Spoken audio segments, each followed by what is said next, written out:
Lunch बॉक्ससाठी साधी simple अशी फ्लावरची भाजी बनवणार आहे. आज निधीच्या स्कूलमध्ये होती ख्रिसमसची पार्टी, त्यामुळे मी ती लवकर स्कूलला गेलेली आहे.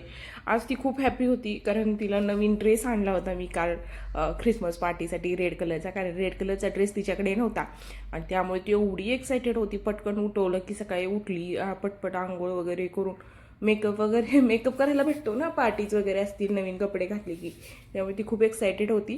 चला आज फ्लावरची भाजी कशी बनवायची ते मी तुम्हाला सांगते. एक कढई घ्यायची, कढईमध्ये 2 चमचे तेल गरम करायचं. तेल छान गरम झालं की त्याच्यामध्ये जिऱ्याची फोडणी द्यायची.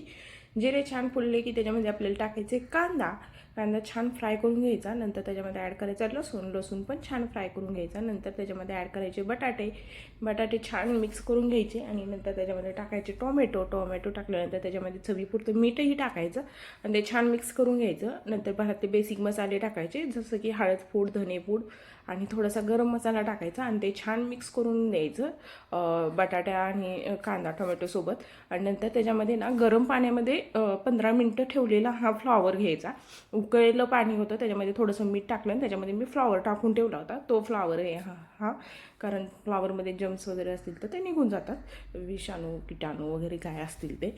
आणि मग तो फ्लॉवर घ्यायचा, तो गरम पाण्यातून काढायचा, तो अजून एकदा गार पाण्याने वॉश करायचा आणि नंतर तो भाजीत टाकायचा. ओके. आणि नंतर भाजी शिजण्यासाठी जेवढं पाणी लागेल तेवढं गरम पाणी त्याच्यामध्ये टाकायचं. 1 वाटीभर पाणी लागेल.